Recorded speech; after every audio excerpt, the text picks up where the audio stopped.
to accomplish. Get that young girl out of there alive. That's all. I understand. I think you do. Come with me as we explore the world of the unknown.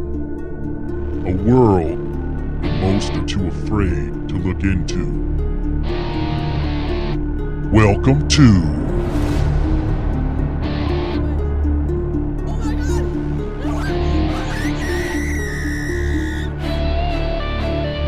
Taboo, Matthew.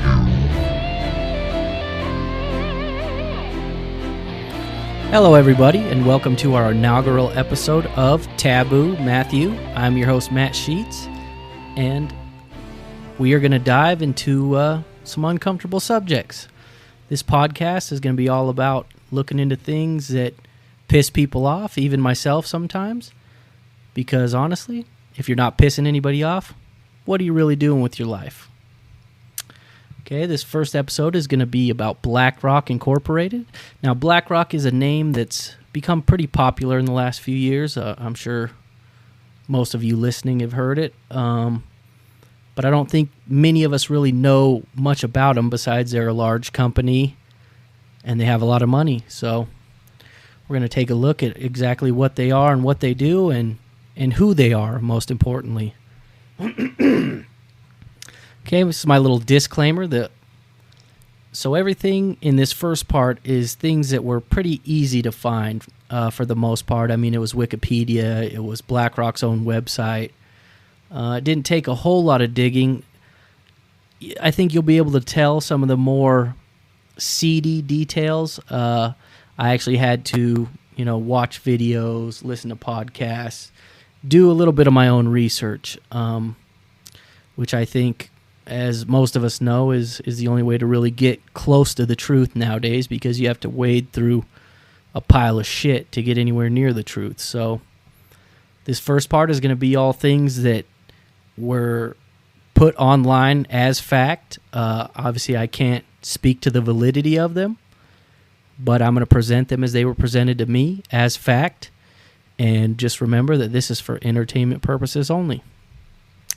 So this first part's going to be a little bit more of the mundane thing, so please just bear with me. I get it, but I think to really understand BlackRock, we have to build a foundation, and to do that, we have to sift through some of the more mundane things. And then after all that, I'll give my personal opinion, and that's pretty much going to be how we set this little show up. So here we go. Blackrock Incorporated is an American-founded multinational investment company, and it was founded in 1988 in New York City. It is the largest asset manager in the world, with anywhere from $10 to $11.5 trillion in assets as of the end of 2023. That's trillion with a T. For a little perspective on that amount of money, that's larger than every GDP on the planet except for the US and China. Think about that. If it was a country, its GDP would be the third largest on the planet. And I understand GDP is a little bit different, but I just want to give that as a frame of reference, because I mean, that's no small potatoes. That's a pretty major corporation. I think it's moving past what you would even call a corporation into its own entity.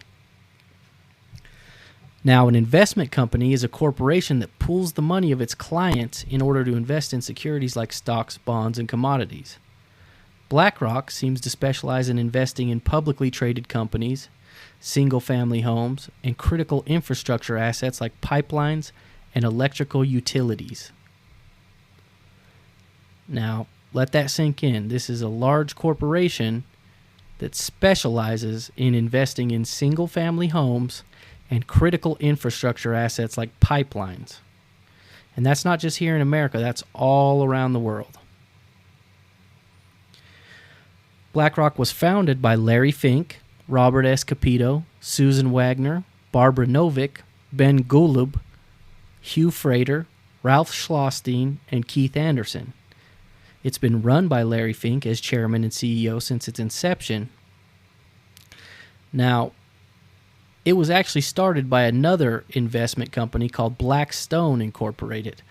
And as I began to go down the rabbit hole of what Blackstone Incorporated is and what they do, it pretty much just turned into where it just was a trail of dead-end investment companies with a revolving door of the same bankers coming and going and starting other investment companies and going and working in the government and for regulatory bodies of the government. And it was just a rabbit hole that I didn't really want to take months and dive into because it literally could have been that.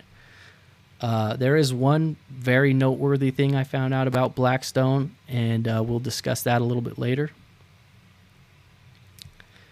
Okay, so now I'm going to go through a couple of the bios of their founders that I could find. I couldn't find much on some of them, so the ones that I could, I just did a brief bio just to introduce you guys.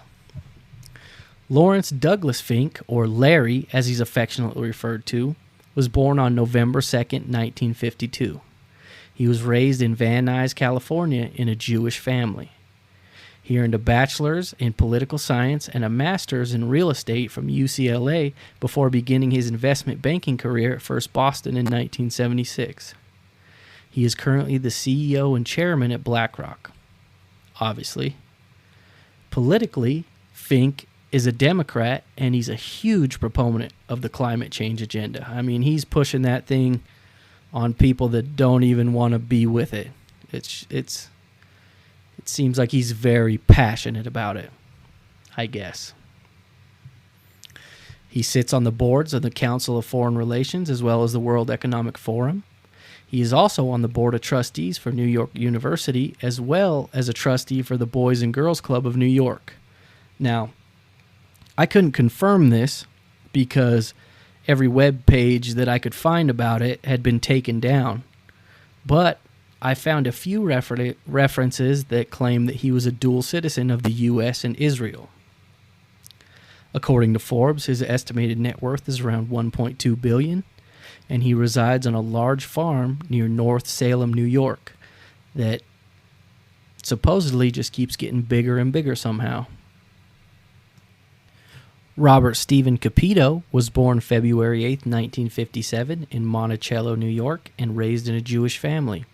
He earned his bachelor's in economics from Wharton in 1979, and then he was immediately hired by Larry Fink at First Boston. He would later go on to get his MBA from Harvard Business School in 1983. So those were clearly a very busy 4 years for Mr. Capito. Susan Lynn Wagner was born on May 26, 1961. She was raised in Chicago, Illinois, in a Jewish family. She graduated in 1982 with honors from Wellesley College with a BA in English and Economics. And then she earned an MBA in Finance from the University of Chicago in 1984. Barbara Novick was born September 5, 1960 in Glen Cove, New York. She earned her bachelor's in economics from Cornell. I couldn't really find much about Barbara Novick. Her bio on BlackRock's website says she has served on the board of Cornell as well as Investment Company Institute, and she served as both treasurer and trustee of Westchester Jewish Center, as well as she coached in the Westchester Youth Soccer League.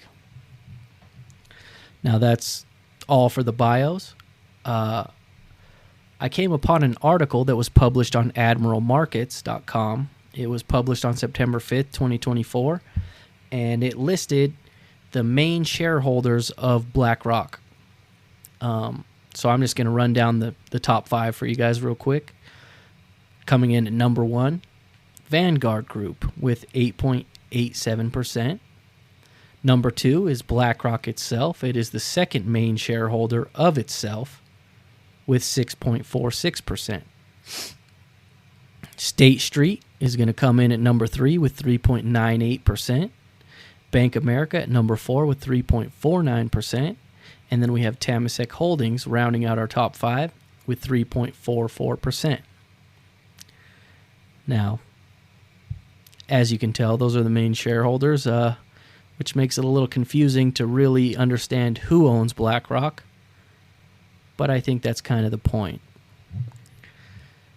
Okay, so BlackRock Incorporated was created by Blackstone Incorporated in 1988. They went public in 1999.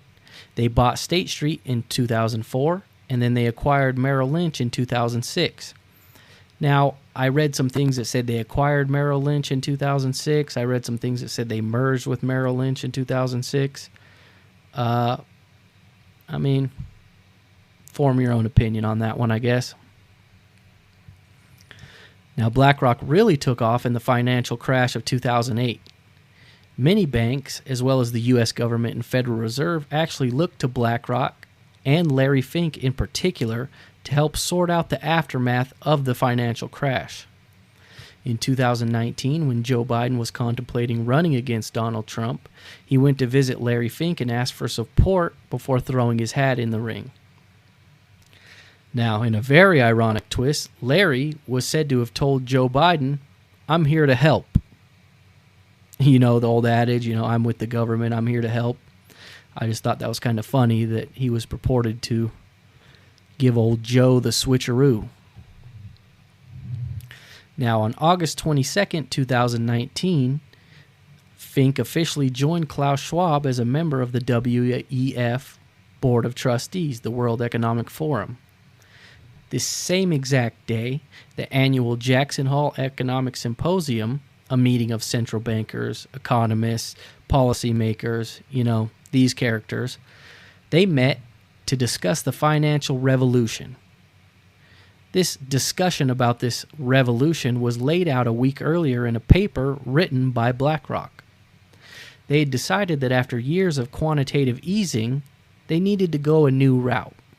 They were going to circumvent the retail circuit of the economic system and begin pumping money directly from the reserve system into the money supply of the public.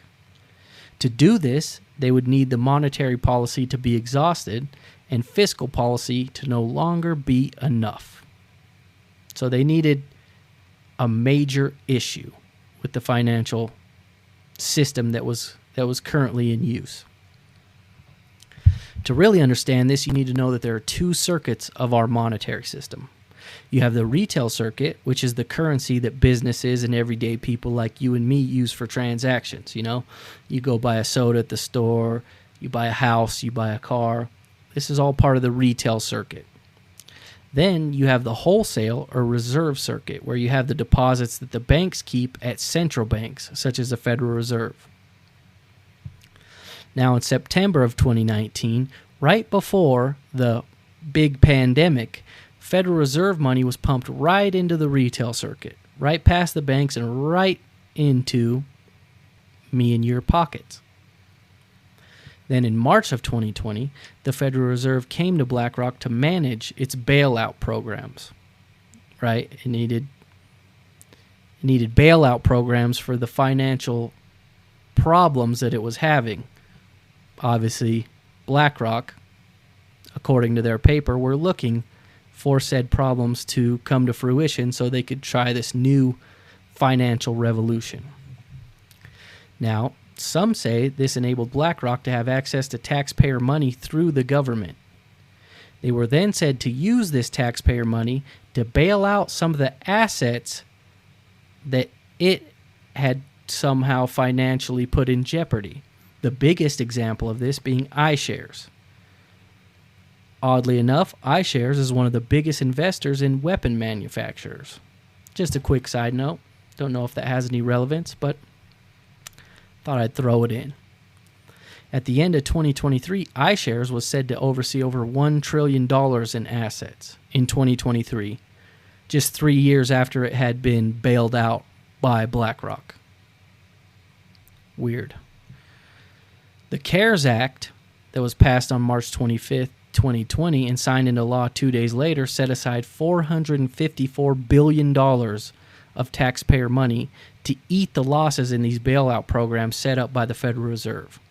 $75 billion of that being used to eat the losses from the corporate bond buying programs of BlackRock itself. So they went to BlackRock to help them figure out all these bailout programs, 75 billion of which needed to go to the losses that BlackRock had accrued itself. I think you get the picture. Another thing I thought was a little strange. In 2022, Ukrainian President Zelensky met with Larry Fink, and Larry was said to agree that BlackRock would give pro bono advice to Zelensky on ways to get investments to rebuild Ukraine following their war with Russia. Pro bono meaning free. They were going to give it to him freely. Following this meeting, many of the Ukrainian private and public investment firms froze the payments on the debt that Ukraine owed them. So I think that just gives you a little bit idea of how much power BlackRock has, that they could get these public investment firms from all over the Western world to freeze payments on the debt that Ukraine owed them. It's a little bit strange. Now, here's the interesting little nugget that I was able to find on Blackstone Incorporated. Blackstone Incorporated, the investment firm that started BlackRock initially, actually purchased the debt for World Trade Center Building 7 almost a year before 9/11. It's rumored that Larry Silverstein, the owner of World Trade Center 1, 2, and 7, had to pay out some of the $4.55 billion that he got from the insurance money to Blackstone. So he had to pay, he was paid by the insurance company at least $4.55 billion, that's what we're told, in insurance money for the collapse of World Trade Center 7 on September 11th. For those of you that don't know, World Trade Center 7 was the one building right there in Manhattan that didn't get struck by an airplane, yet somehow just collapsed right into its own footprint. And rumor has it that Mr. Silverstein had specifically taken out insurance on World Trade Center 7 that was to cover terrorist attacks, specifically. That's very convenient. So, what BlackRock does is something called passive investing, right? They buy pieces of every major company they can get their hands on. You know, it's not majority holdings, but they buy enough to where they have a little bit of say, right? It's reported that they own stock in 95% of Fortune 500 companies. Some of these large corporations include Amazon, Google, Apple, Microsoft, Tesla, Coca-Cola, Visa, JP Morgan, Walmart. I mean, just a who's who of corporations. And that's just here in America, right? I mean, they're all over the world, especially the Western world. I could keep going on and keep naming 1,000 other companies, but I think you get it. And not only companies and corporations are they buying, they're huge shareholders in every single major bank in the Western world. And, you know, for a lot of these, it isn't just a small piece they own. It's a large amount of shares. It's noteworthy. And I think it's also worth noting that they are major shareholders in major pharmaceutical companies. Pfizer, Moderna, Johnson & Johnson. I mean, they are major shareholders, right? So these people have their hand in about every pie you can imagine. Is this a harmless investment strategy? I mean, it sounds like a sound business plan. If you have a little bit of a lot, especially good companies, you're probably going to do pretty well. Or is this something more sinister? Is it a little bit deeper than that? I don't know. I don't know. Now, BlackRock is unregulated for the most part. This is because they're an asset manager and aren't technically purchasing companies. They just buy stock in them, right? They're only investing in them. So while they have some oversight by the SEC, many believe they exploit this loophole of being an asset manager, and they actually hold sway over many of the large corporations and banks by, as I stated before, buying enough stock that they're not the major stockholder, but they own enough to to really hold sway. And also, they own huge pieces of all the mainstream media. And I mean every mainstream media outlet, not just Fox, not just CNN, not just MSNBC. I mean every single one. And I think that's why for most of us, the going-ons of BlackRock are invisible, even though their decisions affect most, if not every single one of us. Right?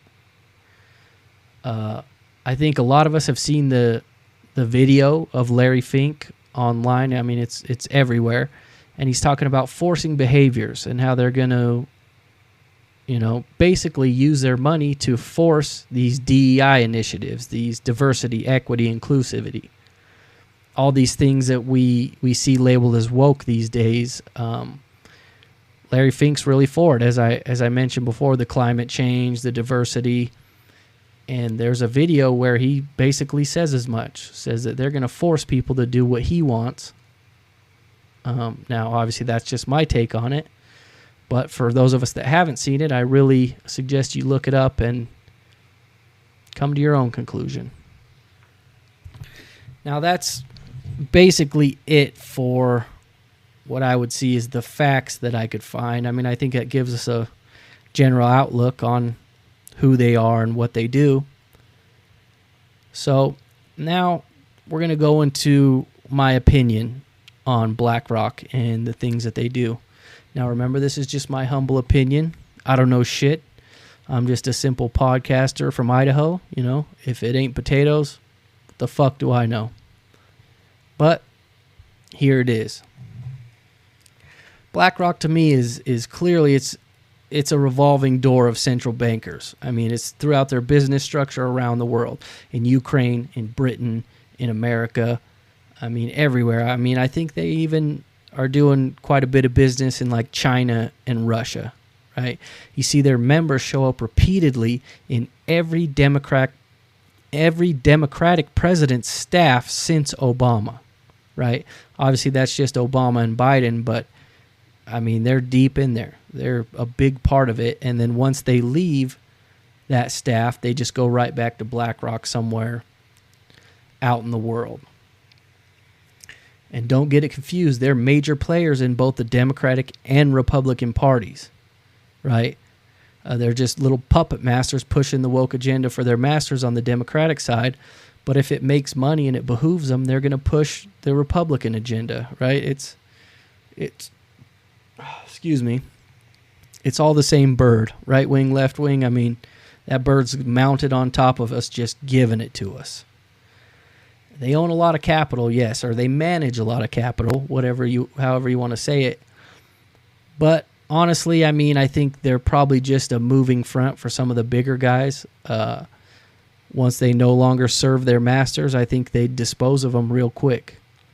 And that's why, as powerful as BlackRock is, I don't think they're the head of the snake at all. I don't think they're even really that close to it, right? In my opinion, the financial system is the lowest form of control that they use to keep us trapped in this mental prison. And these are just some of the parasites that feed off of us that way, right? Because, I mean, money makes the world go around, and it's an easy way to get people to do what you want. With all that said, don't get me wrong. These are very powerful, evil people.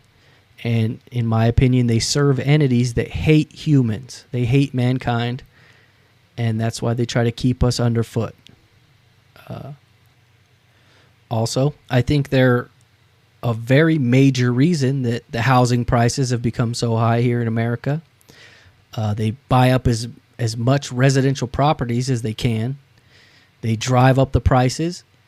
And then that mixed with the inflation that they no doubt push, or help push at least, it's making it to where soon it'll be too expensive to live here in America.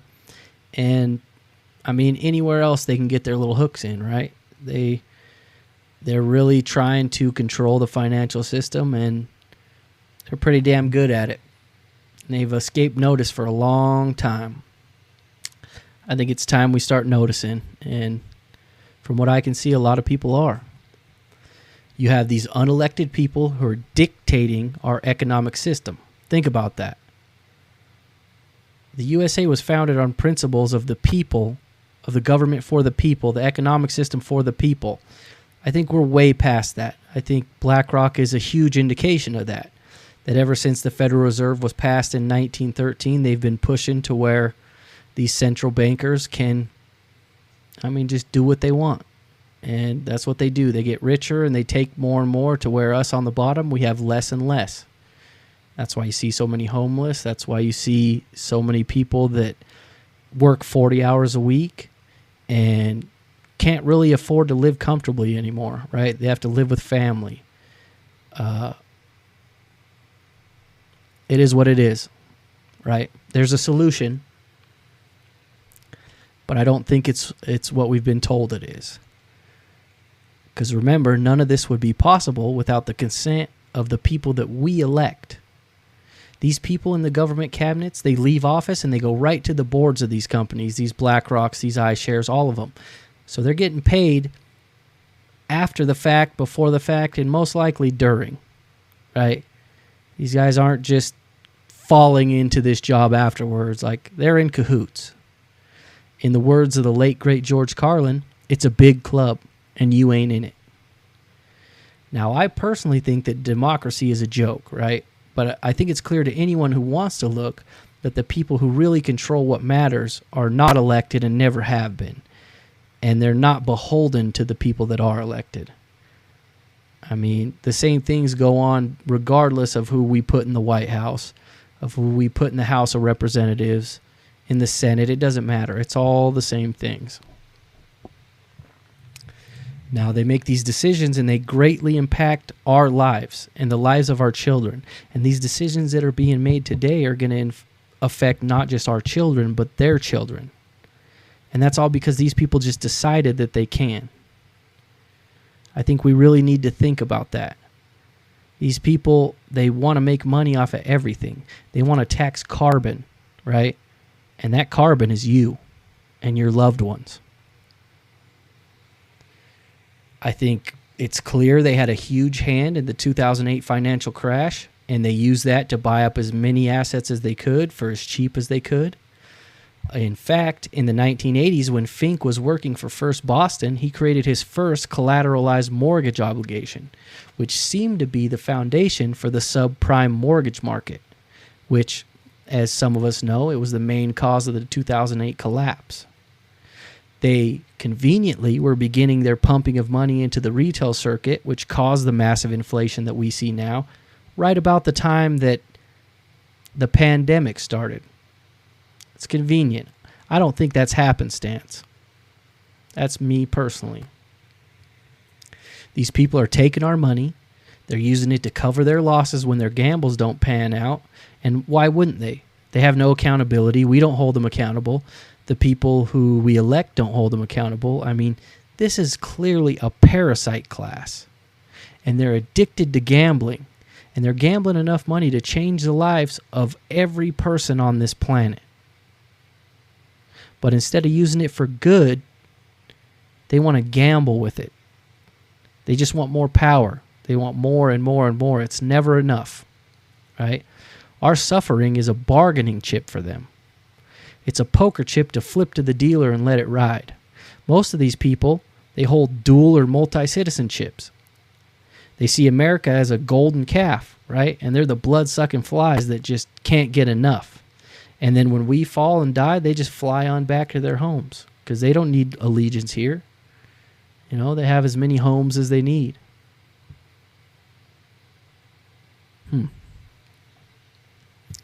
The biggest part of all this that really pisses me off is we have the Federal Reserve System that loans us all of our money at interest.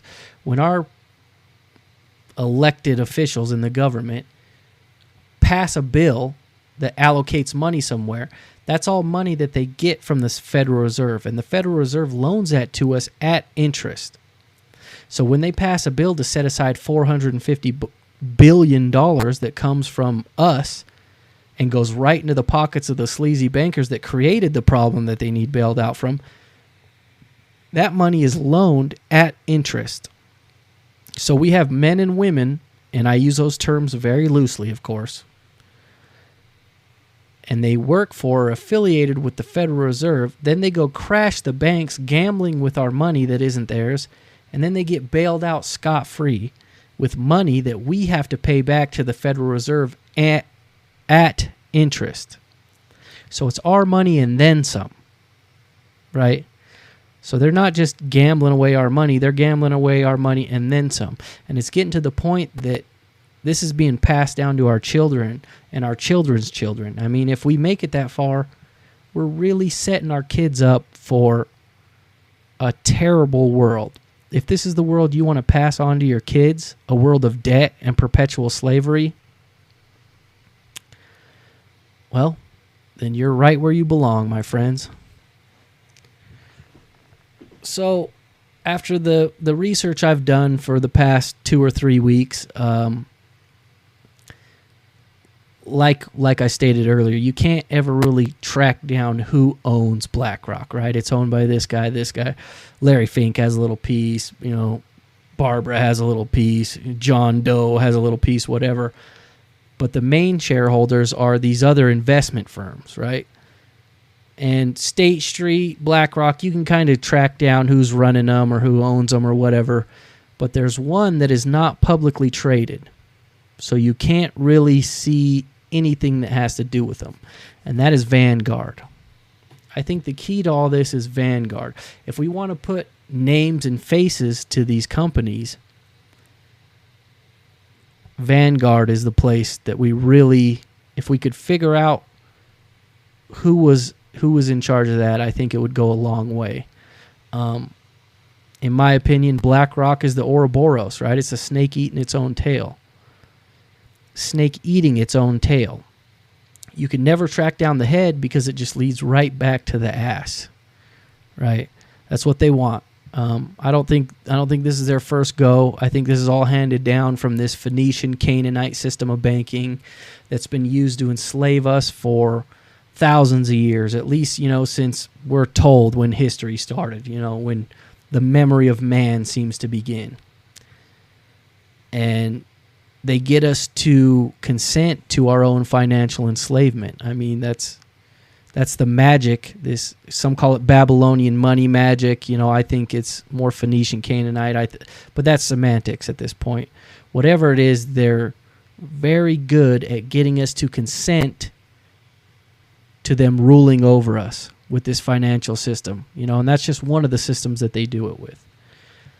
And that's why, again, I think it's important that we put a name to these people, right? They create these monolithic institutions, and it intimidates most people to where we feel hopeless, right? Like, I could never stand up to Blackrock, but these are just people. Larry Fink is just a person, right? He's a greedy, weak fucking person. And I think until we start holding these people accountable, they're just going to keep doing these things, because why wouldn't they? If there's no accountability, nobody's going to stop, right? We have to hold them accountable. Our government's not going to do it for us. They're not for us. They're not by us. I know I'm not represented in the government, but I'm still taxed like I am. And that's a problem. To summarize, I think it's time. I think the time for sitting idly by is gone, right? Apathy and indifference got us here. We got decadent. And it's gotten to the point that they are just as harmful as the individuals that are doing all this evil. As we sit by and we don't care until something affects us, we're just selling our future generations up the river. It's time to stand and fight. As much as I hate absolutes, and I hate to be the black and the white, and it's this or it's that, it's time to pick a side, right? Are you team human? Or are you team other? And I don't know exactly what this other is, but I know it's not human. And I know if we keep sitting idly by, there's not going to be a humanity for much longer. And that's why it's important that I think we learn about these Blackrocks, these Federal Reserves, these international monetary funds, because these people hold a lot of sway over our daily lives and how those play out. And as you can see, life's not getting better here in Western society. I can only speak for the United States of America, but in just my short 34 years on this planet, it's gotten significantly worse. So, what will you choose? So, that is going to conclude my inaugural episode. As I stated before, this is my first podcast. I'm still getting everything up and running. I'm still getting it to where I can receive donations, and I'm going to work on getting it on every single platform that I can, wherever you like to enjoy podcasts. I hope to be there with this episode or possibly soon. If you like it, please subscribe. Please stay tuned. Reach out. I would love to hear from any of you. And I'm going to leave you with this. There's one quote that I think really applies to this, and it's a quote by Bob Marley, who I think was a great man. He's great with words, and just embodied kind of what love for humanity is. And it's this: money is numbers, and numbers never end. If it takes money to be happy, your search for happiness will never end. And with that, I'm going to wish you all a great night, and please be safe. When it's all said and done, we're all we got.